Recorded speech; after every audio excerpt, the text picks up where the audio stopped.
According to Pablo Hidalgo in some now deleted tweets, he said, quote, "Basically, Bad Robot wanted to blow it up, Coruscant. Lucasfilm didn't. Hosnian Prime was the unsatisfying middle ground. It happened. I should say some folks because it's not like companies have points of view." Close quote.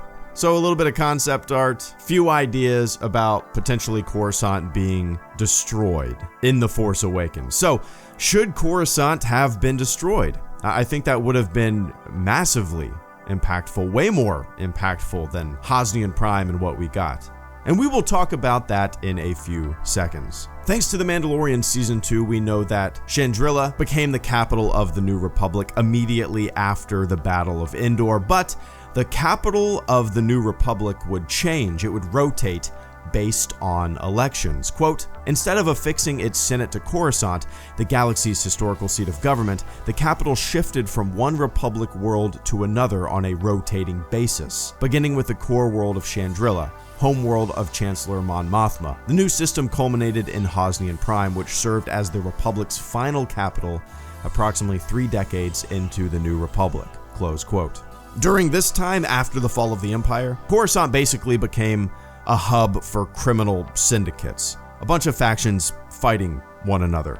Pablo Hidalgo went on in another tweet to say, quote, "The concept art resembles Coruscant because for a time it was, but that planet had the potential to be featured in something else in development, so it was changed to a different location.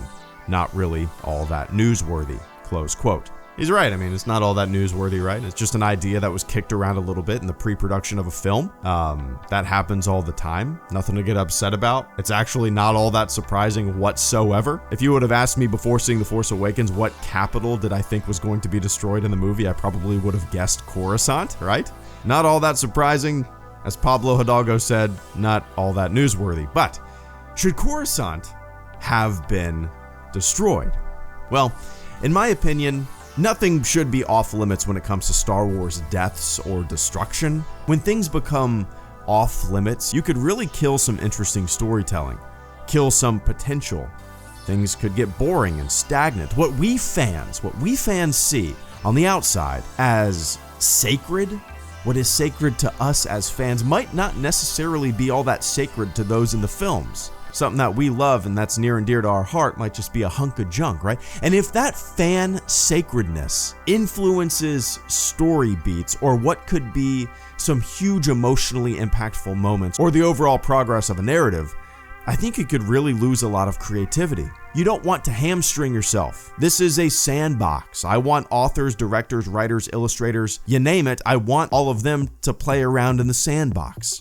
But as Pablo Hidalgo said, things were shifted around. Coruscant was not made the capital of the New Republic. So strategically, internally in the film, I don't know if it would have been all that beneficial for the First Order to take out a city that once was. You know what I mean?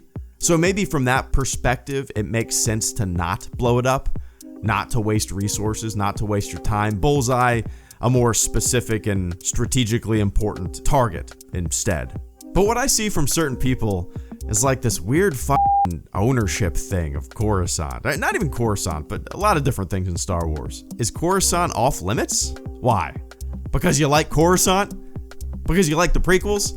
Because you grew up with it? Because Coruscant was first depicted and mentioned by name in Timothy Zahn's 1991 novel Heir to the Empire?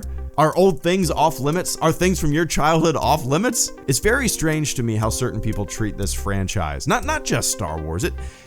It goes beyond Star Wars. This mentality populates basically every franchise, every IP, whatever the hell you want to call it. It's very strange to me. I know I'm often in the minority, but I'm a firm believer that nothing is sacred. Nothing should be off limits. Yeah, decapitate Ned Stark. That was like the best moment in the goddamn show. You serve the story. And I love the fact that the Razor Crest was destroyed. Not because I didn't like it, or I didn't want to see more of it. It was a great ship. It was a cool ship. I would have loved for that ship to stick around. But blowing it up in the second season kept the audience on its toes. It made us realize that, maybe things aren't so safe. And it eliminated the sacredness of things. If the Razor Crest was like the Millennium Falcon, and it had been in a bunch of Star Wars movies, and a zillion toys were made for the Razor Crest, and we had decades of memories of Mando and Grogu zipping around the galaxy together, and then it blew up and then it went boom, would people be upset? That's from my childhood. It is off limits. The writers are hacks. The writers are not real Star Wars fans. I'm a real Star Wars fan because they destroyed something from my childhood. It's dumb. It's dumb. Broad strokes, it's a very immature way to look at storytelling. So yeah, destroying Coruscant would have raised the stakes. Would have been way more emotionally impactful. If they made Coruscant one of the New Republic seats of power, if they made it one of the rotating capitals or the main capital, destroying it would have made that moment way more of a gut punch. Nothing is off limits. Nothing is sacred. Serve the story.